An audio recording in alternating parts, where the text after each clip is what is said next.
Welcome back to our fifth session of All-Terrain Marriages. We're Danny and Stephanie Gutierrez, and it's hard to believe that we're at the halfway point of this journey together. And we're so glad that you've decided to walk with us and to stick with it in this journey. In this session, we're going to continue to unpack the 4 words that we believe are essential to becoming all-terrain marriages. If you'll recall, in our first 2 sessions, we talked about the word location and how important it is for us to identify where it is that we find ourselves as individuals, to better help us understand where it is that we find ourselves as couples, so that ultimately we can better map out our way forward. And in the last 2 sessions, we took a look at the word lubrication. And we all agreed that at the end of the day, we could have a tank full of gas. We could have the best off-road vehicle tires available. We could even have a supercharged motor. In other words, we can have great marriage resources, books, materials. We can even have great mentors. But unless we have good motor oil for our marriage engines, we're not going to get too far before things begin to heat up and seize up on us. Now, hopefully you were able to dive a little bit deeper with the discussion guides that we gave you, and you were able to identify and talk about several of the other kinds of oil that can be helpful for your marriage, beyond the ones that we just focused on here together. And I'm sure for those of you that did, you found that childlike faith that Jesus talked to his disciples about in Matthew 18, it's just chock full of qualities that make for good motor oil. And really, to be honest, what we're hoping is that at least some of you had an opportunity to do a little car dancing. Because I'm telling you what, someone's going to write a book about this someday because it's that powerful and that fun. And so in these next 2 sessions, what we want to do is introduce the 3rd word, which is navigation. Now, the funny thing for us as a couple is that this is a bit of a loaded word. You could maybe say it's a trigger word because navigating a direction app is where Danny and I typically get into our most petty arguments, our dumbest fights. This is true. It's when we're attempting to navigate in a new city, or let's say we're driving in a brand new place. We don't know where we're going. I'm pretty sure you all never argue, never have tension in your marriages, but for us, I swear, it's the moment we open the Maps app. We will get all tense and snippy. There's this TV show, it's called The Amazing Race, and sometimes when we watch it together as a family, I'll think, Danny, we could totally do that. We're bilingual, we know how to expect the unexpected, we know how to travel well. We can pack a suitcase like nobody's business for fun. And then I will see a scene of the couple driving with a literal map. And I'm like, nope. I'm nervous we'd publicly ruin our testimony right there on national TV.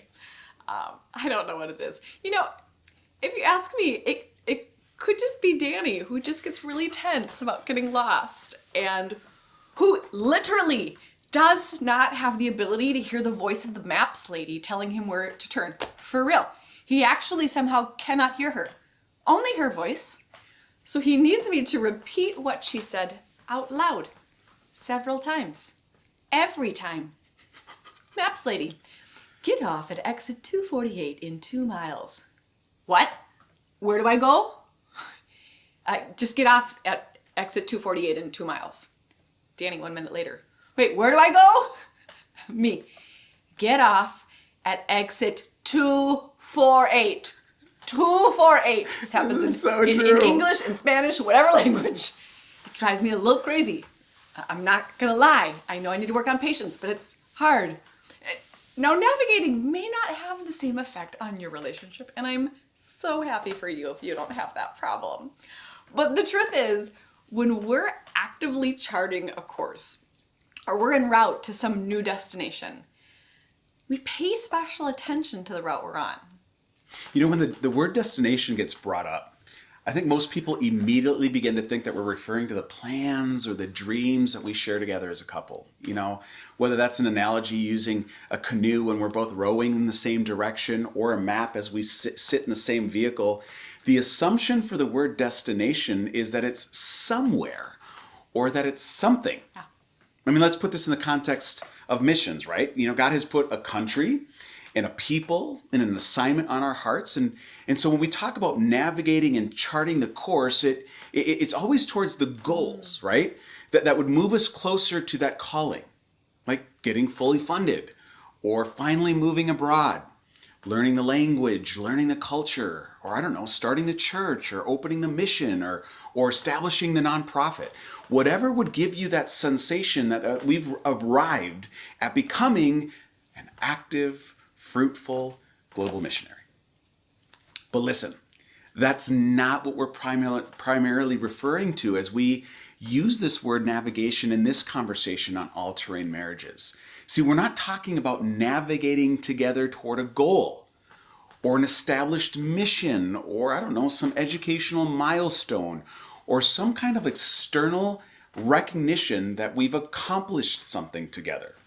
Now, hear me out. Those would be fascinating conversations to have, no doubt.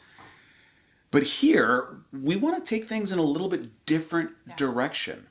See, in the all-terrain conversation, the word navigation is first and foremost focused on that route back to you, that route back to my spouse. It's talking about that space in between that I daily have to choose to traverse to get close to one another again. And you know, we love the term that psychologist and marriage researcher Dr. John Gottman uses to describe this navigation system, we could say, that's uniquely used in relationships. And he calls it love maps. Yeah. And what are love maps? He describes them as these very personal and intimate pathways that we use first to find and then to manage our connection with our spouse. And the first part of what makes a love map is being attentive and knowing the details of your spouse's life. So what does that look like? Okay, so this is their history, their likes and dislikes, their challenges, their hang-ups, their triggers, the things that make them laugh. For example, I know Danny, and I know that he loves to cook. And I love to eat. It's such a great combination. I know that he grew up in Minnesota, but lived his middle school and high school years as an MK in Peru. I know that he hates mangoes and he cringes at the sight of guinea pigs. There's a great story behind that, by the way. And before becoming a pastor, he had a dream to become a U.S. ambassador. I know he loves those fail videos where people fall. You know, like in America's Funniest Home Videos, he will watch those and laugh until he cries. It's very fun to watch. Okay, and recently, he has become obsessed with succulents. No, seriously, we have like 30 of them in our house. Maybe more. This is not a problem. This is a passion. It's fine. They're actually really cute. I like them. I have zero problem with it. I like the succulents. And you know what? I'm constantly developing a map of where he is and what he's all about because people change. Yeah. They grow. He is not the same person I married. That's not a dig. It's a compliment because I like this grown-up Danny. He's grown, he's matured, he's learned new things. He's a far richer person with all the experiences he's had over the years. You know, Stephanie, I think of it this way. You know, someone could go and Google search who you are, you know, and come up with a ton of demographic information. I'm sure they would find where you were born. They would find what schools that you attended. They would find the addresses that you once lived at. I think they'd find out that you're a pretty amazing person, that you're a missionary, that you're a mother of a daughter with special needs. You're a certified life coach that has a master's degree who, as of recently, began hosting a podcast specifically for missionaries. I mean, I could go on and on because you're amazing. But to the person who might have all that data, they still wouldn't know who you really are.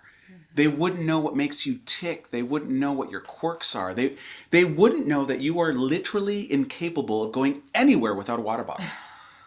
I mean, you know how some people have this fear of drowning out in the open sea, or they have a fear of public speaking, or they have a fear of being eaten by sharks? I don't know. But no, Stephanie has a fear of dying of dehydration.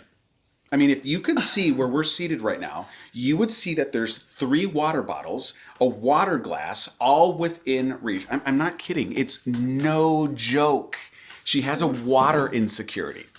See, it's not just all the demographic data on a person that makes up a relational map. It's knowing all that stuff in between. Yeah. See, all this very specific knowledge that I know about her, what it does is it represents inroads. Yeah. Ways that I can connect with her, listen, in her world. Yes. I don't only rely on one solitary route, one road or one avenue that gets from my heart to hers. Although a water bottle will always find a way to and that I know, but it's not the only one. See, you'd be surprised how many couples are content with just a few roads. You know, you can ask them, like, what does your husband like? And they're like, he likes reading? Yeah. He likes reading. Okay, but reading what? Well, and what is the book that he's reading right now? What's his favorite book? Mm-hmm. Oh, I don't know. Well, he really likes photography too. Really? Well, what's one of his favorite pictures that he's taken?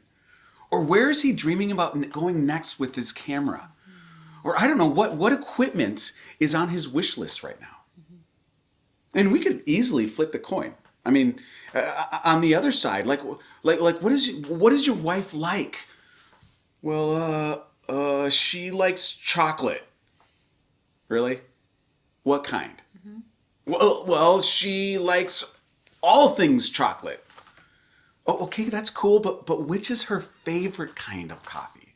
Chocolate. Chocolate, I'm sorry. And does she still even like chocolate? I don't know. Because sometimes, because they liked it at one point in the past, we think they still do, and maybe they don't anymore. Yeah, but I don't know. But listen, I know she likes sports. Really? Well, which is her favorite team? And when is their upcoming game? See, there's something about staying forever curious about your spouse. Yeah. See, I don't want to just stop at knowing that she loves coffee. Because yes, I do. I want to know whether she prefers the coffee to be dark roast or light roast. I mean, I want to understand that weird formula that you have, that you've developed over the years as to which tea is perfect for what time of day and which teacup is better than the mugs that you use for coffee, which are totally different than the glasses that you use to drink water out of. That's very true. And see, maybe I will never understand why. Maybe I will never understand why.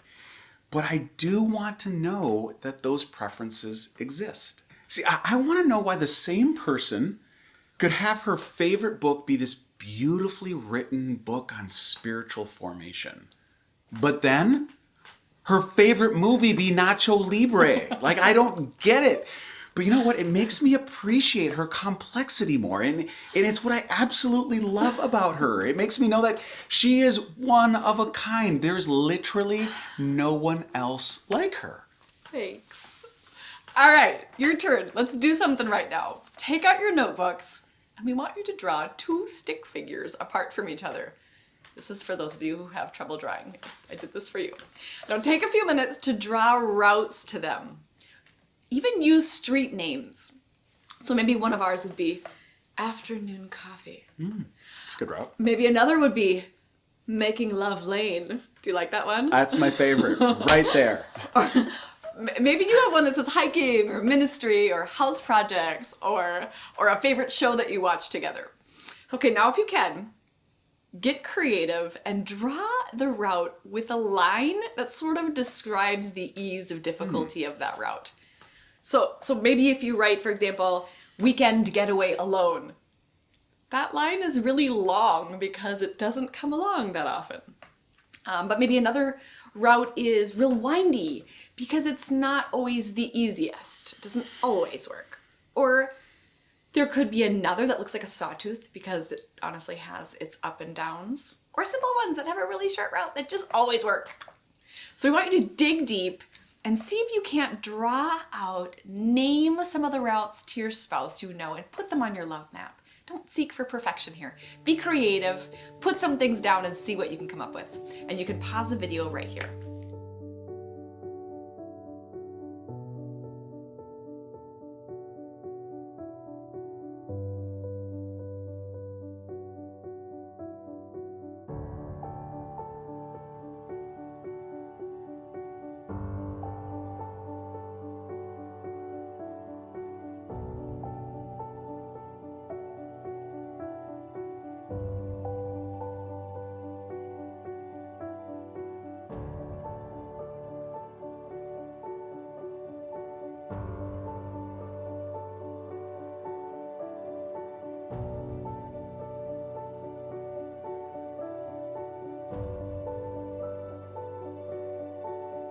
You know, Stephanie, these maps are so important to be aware of. Yeah. In staying curious and in awe of the complexity of the person that my spouse is what's going to help me continue to keep mapping out those ways to get back to you, to stay close to you. You know, I'm sure you know, but I have a bunch of back roads. I have some secret paths, some emergency exits sometimes, some direct routes, some scenic routes, you name it. I know how to get to you. See, I believe it's navigation, that navigation tension that arises happens when we don't have those alternate routes. Mm-hmm. See, for those people that only have a single road or a couple different routes, I mean, they tend to get stuck when life gets tough. Yeah. When the roads get blocked. When they think, well, what can I say? She knows the route to me. It's sex and passionate sex. Oh, and steaks too. And I know the path to her. She likes flowers, and she likes me to take out the trash. Oh, and she likes chocolate too. Well, what happens when those paths get potholes? Or when they get blocked by the debris of crisis, or they get closed down by the construction that you run in during those unexpected life transitions, or I don't know, what happens when they get washed out by tragedy? Yes. You know, which as missionaries, we don't have the luxury. We can't afford to have limited routes. No, we need to know all the different ways to navigate back to each other.